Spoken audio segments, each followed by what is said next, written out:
perang Israel dan Palestina ini bukan perang agama, ini perang politik. Pertarungan di sana bukan hanya antara orang Islam, orang Kristen dengan orang Kristen, orang Kristen dengan orang Yahudi dengan orang Yahudi, orang Eropa dengan orang Arab. Terjadi di sana hanya untuk memperebutkan Yerusalem. Dari dulu itu. Mulai dari zamannya Titus Vespasian sampai zamannya Khalifah As-Saffah sampai hari ini Benjamin Netanyahu, nggak pernah selesai. Memperebutkan satu kota, satu Tuhan, 3 agama, 2 ibu kota negara antara Israel dan Palestina.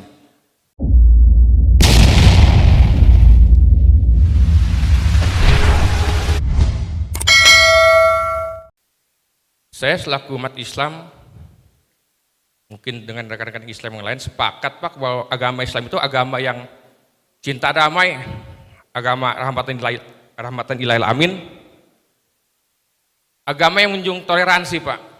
Itu bisa kita lihat dalam surat Al-Kafirun, lakum dinukum waliyadin, sudah jelas Islam itu agama yang sangat menjunjung toleransi. Mensikapi apa yang Bapak ceritakan tadi terkait politisasi agama, ya. Saya juga membaca Al-Quran bahwa memang sejarah Islam dari dulu sering diadu domba Pak, dan Allah juga akhirnya mengeluarkan surat firman-Nya, Quran surat Al-Baqarah 120 tentang musuh-musuh Islam Pak, musuh-musuh agama, musuh-musuh Allah, dan An-Nisa 89 jelas itu, tidak perlu saya jelaskan, tapi firman Allah Al-Baqarah itu dan An-Nisa itu jelas agar kita memahami bahwa musuh-musuh kita itu ini. Mensikapi perkembangan dinamika agama Islam ini Pak, memang benar disampaikan Bapak bahwa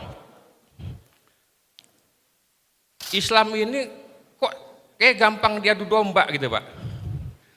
Nah, kaitkan dengan musuh-musuh ini, saya juga membaca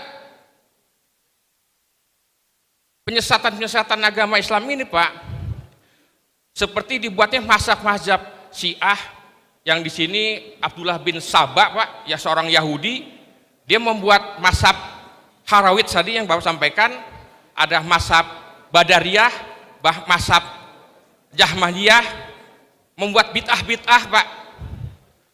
Itu juga bagian-bagian dari musuh Islam dalam rangka ingin mengadu domba, memecah belah Islam. Ada juga Muslim liberal, Muslim formalistik, Muslim nasionalistis, invasi media. Nah, ini kan juga bagian-bagian ingin memecah Islam Pak. Pertanyaan dari dinamika ini, menurut Pak Gus,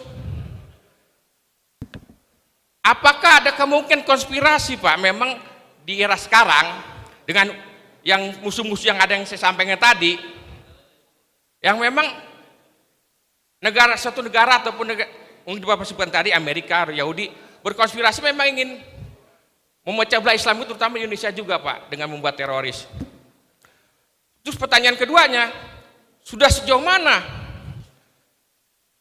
orang-orang Islam terutama yang paham akan Al-Quran Sunnah dalam rangka mengantisipasi pun langkah-langkah strategis dalam menghadapi musuh-musuh Islam tersebut yang ingin memecah belah Pak. Ini pertanyaan saya Pak. Ya. Terus pertanyaan yang lain Pak, terkait perkembangan agama Islam juga di Indonesia ini Pak, terutama masalah hari raya yang sangat berbeda Pak. Apakah juga bagian dari suatu politisasi agama? Karena apa? Ketika ada perbedaan, Quran surat An-Nisa 59 jelas menyatakan Pak, bahwa kita harus patuh pada Allah, Rasul, dan uli amri. Uli amri itu pegang kekuasaan. Ini mohon maaf Pak, kan ada di sini, ya mohon maaf ada NU dan Muhammadiyah Pak. Kan semua itu warga negara Pak. Kenapa dia tidak mau patuh dengan uli amri Pak? Karena uli amri itu yang menentukan waktu lebaran, waktu puasa. Kenapa tidak mau patuh sama uli amri itu Pak? Nah ini juga ingin saya tanyakan Pak. Ya, terus bagaimana kita mempunyai satu suara sebagai orang Islam? Tadi saya sampaikan, saya dari perspektif Islam Pak, gitu Pak. Jadi itu saja pertanyaan saya. Terima kasih Pak.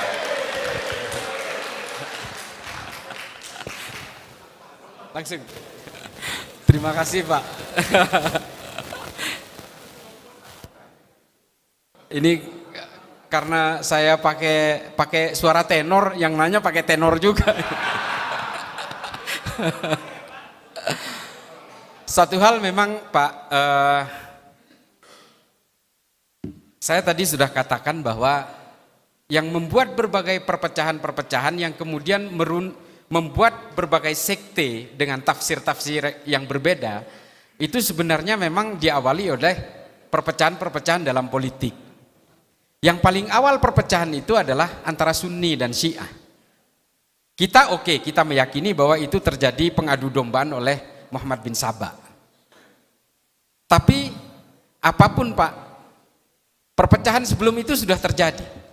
Itu adalah perang Jamal antara pasukan Sayyidina Ali dan pasukannya Siti Aisyah.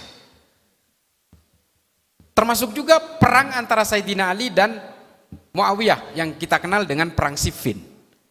Tapi sebelum itu sudah terjadi perpecahan yang sangat signifikan di Madinah.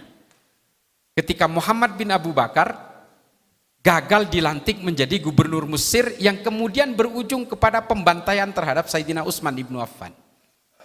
Perpecahan-perpecahan ini sudah terjadi dan kemudian menimbulkan multitafsir di dalam para sahabat sendiri. Mohon izin Pak, hadis Nabi ini rampung ditulis 200 tahun setelah Rasulullah wafat. Bayangin, 2 abad Pak. Yang namanya kitab Bukhari itu dirampungkan 200 tahun setelah Nabi wafat.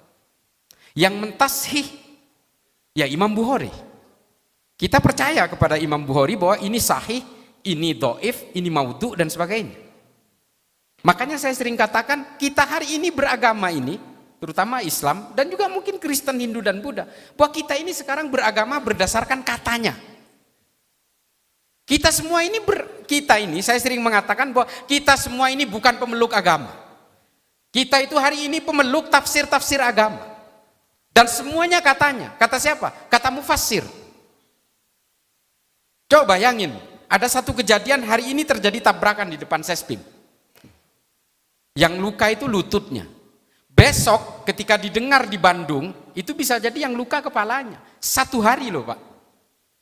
Hadis ini dirangkum, dikodifikasi 200 tahun rampungnya setelah Rasulullah wafat. Adakah deviasi di situ? Ada. Terbukti ada ribuan hadis yang kemudian disortir. Tapi apakah hadis yang dinyatakan tidak sahih ini dipakai hari ini? Dipakai Pak. Itulah kemudian yang menjadi dari prinsip dasar perbedaan-perbedaan tafsir berdasarkan usul fikih dan tashih yang berbeda. Surat Al-Baqarah ayat 20. Surat Al-Baqarah ayat 29, surat Al-Baqarah ayat 41 yang paling sering dipakai oleh orang-orang dari kelompok teror hari ini. Mereka hanya menerjemahkan secara tekstual tanpa pernah tahu bahwa ini ayat turun ketika apa. Ayat ini turun ketika pasca perang Tabuk. Ketika tidak ada satupun hanya sedikit pasukan Islam yang mau berperang ke Tabuk. Lalu kemudian di situ Allah marah kasarnya.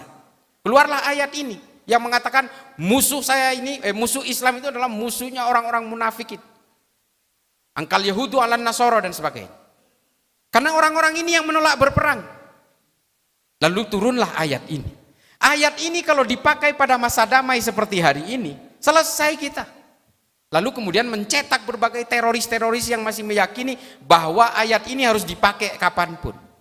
Padahal ada asbabun nuzulnya, sejarah turunnya. Pelaku bom Astana Anyar kemarin menggunakan ayat ini sebagai pembenaran. Ketika ayat-ayat perang dipakai pada masa damai, ini yang menjadi persoalan. Makanya ketika saya protes terhadap harokah istishhadiyah fatwanya Ustadz Abdul Somad, saya protes. Ustadz Abdul Somad pernah menghalalkan bom bunuh diri di Palestina yang disebut dengan harokah istishhadiyah. Saya bilang jangan main-main dengan fatwa. Meskipun Ustadz Abdul Somad mengatakan bahwa ini halal dilakukan di Palestina, tidak boleh dilakukan di Indonesia karena Indonesia negara damai. Persoalannya kelompok teror tidak menganggap Indonesia ini negara damai. Ini Darul Harbi, ini daerah perang ini. Dan terbukti pelaku bom Katedral Makassar di dalam handphonenya, itu ditemukan videonya Abdus Somad ketika berfatwa tentang bom bunuh diri halal sebagai harokah istishhadiyah. Saya protes, jangan main-main Pak. Jangan main-main Ustadz dengan fatwa ini. Karena fatwanya Abu Bakar Naji dalam kitab Idarat At-Tawahhus yang sebenarnya ditujukan kepada orang-orang di Irak dan Suriah ketika ISIS berjaya pada tahun 2012, fatwanya dikeluarkan oleh Abu Bakar Naji, seorang ulama Saudi. Fatwa itu akhirnya apa? Dipakai juga di Indonesia. Fatwa itu no boundaries, borderless bagi sebagian orang. Jangan kemudian dianggap ini hanya berlaku di Palestina, di sini tidak berlaku, nggak bisa. Perspektif orang berbeda-beda, interpretasi orang berbeda-beda. Akhirnya apa? Fatwanya Abdus Somad dipakai di sini. Masih ada itu di Google videonya. Ada seorang pelaku bom Katedral Makassar, seorang ibu-ibu mengatakan ini harokah istishhadiyah, boleh dilakukan di Makassar. Coba. Nah, tafsir-tafsir yang seperti ini yang kemudian membuat kita berpecah belah. Islam itu tadinya satu, Kristen tadinya juga satu, Hindu juga satu, tapi kemudian kepentingan-kepentingan politiklah kemudian yang membuat ini bersekte-sekte, yang membuat hukum-hukum sendiri dengan tafsir-tafsir sendiri. Semuanya berawal dari politik, saya pertanggungjawabkan pernyataan ini. Semuanya berawal dari politik, dan juga karena politik kemudian keluarlah tafsir-tafsir yang berbasis kekerasan itu atas nama politik. Termasuk hari ini Hizbut Tahrir mengatakan orang Islam wajib, termasuk Ustadz Abdus Somad juga, saya protes ini fatwa ini. Dia mengatakan bahwa dalam kitabnya Al-Mustadrak ala Sahihain, Imam Al-Hakim mewajibkan semua umat Islam untuk mendukung khilafah. Saya katakan tidak ada satupun negara yang mendukung khilafah hari ini, yang menggunakan sistem politik khilafah hari ini. Artinya apa? Semua orang Islam di seluruh dunia berdosa karena diwajibkan. Lalu saya katakan, jangan salah, Al-Mustadrak ala Sahihain yang ditulis oleh Imam Al-Hakim itu tidak boleh diikuti oleh Adz-Dzahabi karena ditulis oleh Imam Al-Hakim dalam keadaan pikun. Nggak ada balasan sampai sekarang dari Ustadz Abdus Somad. Saya juga sering protes Pak, dan juga saya diprotes oleh banyak orang. Perang Israel dan Palestina ini bukan perang agama, ini perang politik. Coba baca bukunya Simon Sebag Montefiore, Jerusalem, The Biography. Pertarungan di sana bukan hanya antara orang Islam, orang Kristen dengan orang Kristen, orang Kristen dengan orang Yahudi dengan orang Yahudi, orang Eropa dengan orang Arab. Terjadi di sana hanya untuk memperebutkan Yerusalem. Dari dulu itu. Mulai dari zamannya Titus Vespasian sampai zamannya Khalifah As-Saffah sampai hari ini Benjamin Netanyahu, nggak pernah selesai. Memperebutkan satu kota, satu Tuhan, 3 agama, 2 ibu kota negara antara Israel dan Palestina. Kota satu Tuhan, Yerusalem ini. Kota 3 kuil, gereja di sana juga ada, masjid di sana ada, tembok ratapan juga ada di sana. Dan semua kemudian melahirkan sekte-sekte perbedaan tafsir ketika bersentuhan dengan politik. Syiah juga berbeda, Ahmadiyah juga berbeda, Hizbut Tahrir juga berbeda hari ini, Wahabi juga berbeda, Nahdlatul Ulama berbeda, Muhammadiyah berbeda. Ini semua diawali dari berbagai kepentingan-kepentingan hegemoni yang kemudian punya cita-cita untuk menghomogenisasi semua orang. Saya memang generasi Nahdien Pak. Tapi kalau NU kemudian ingin melakukan praktek-praktek politik praktis, saya menentang paling awal. Karena berawal dari kepentingan politiklah semua pemeluk agama ini terpecah belah. Saya tadi sudah ceritakan politik yang memecah belah Kristen menjadi Katolik dan Protestan. Berbagai kelompok-kelompok di Amerika juga terjadi hari ini. Kelompok evangelis, white supremacy, Ku Klux Klan, kelompok orang hitam, Black Muslim dan sebagainya, berpecah belah Pak. Black Lives Matter kemarin, ini semua bermain. Kelompok kiri juga berpecah belah, fasisme, anarkisme, komunisme. Bukan hanya dari kelompok kanan, kelompok kiri pun juga kemudian melahirkan firqah-firqah ideologi. Ada kelompok antifa, antifasis, ada juga anarki. Tujuannya sama semua, menghomogenkan semua orang dan menghegemoni wilayah. Ini kemudian yang membuat berbagai ideologi berbasis agama ini terpecah belah. Makanya Berbagai teori-teori seperti ini juga ditulis oleh Elena Gruening dan juga Scott Atran. Talking to the Enemy. Mengatakan bahwa basis akar dari semua gerakan teror di seluruh dunia ini ya karena politik. Perpecahan dalam agama juga karena politik. Makanya kemudian kalau politisasi agama ini terus kita tidak bisa tangani. Bukan hanya agama yang terpecah belah, Pak. Enklav-enklav sosial dan intimasi sosial masyarakat juga akan hancur. 2014, 2019, orang yang bercerai gara-gara beda politik aja itu banyak, Pak, ribuan. Apalagi saling mengkafirkan sesama orang Islam, saling mengkafirkan sesama orang Kristen. Banyak sekali. Suami istri bercerai gara-gara satu milih Jokowi, satu milih Prabowo itu banyak. 1370-an. Angka perceraian gara-gara politik. Coba. Makanya bahaya kalau sudah ranah-ranah keimanan dibawa ke dalam urusan politik, maka yang ada adalah penghakiman-penghakiman. Politik ini bukan urusan akidah, bukan urusan keimanan. Politik ini fikih. Apa fikih? Hukum, kesepakatan, ijtima. Makanya kemudian yang menjadi bahaya adalah ketika orang menyeret paksa persoalan politik ke dalam ranah-ranah akidah. Makanya yang terjadi apa? Penghakiman-penghakiman. Sampai ada jenazahnya ibu-ibu meninggal nggak mau disolatkan di dalam masjid karena dia pendukungnya Ahok. Coba, saya bukan pendukungnya Ahok dalam konteks ini. Tapi menurut saya inilah yang berbahaya. Bahaya sekali. Saya sering menyuarakan ini di media sosial, Pak. Tolong kalau memang punya kesempatan follow Instagram saya, @islah_bahrawi. Twitter saya juga. Saya paling getol menyuarakan ini karena saya menganggap ini berbahaya buat semua agama dan berbahaya buat peradaban manusia.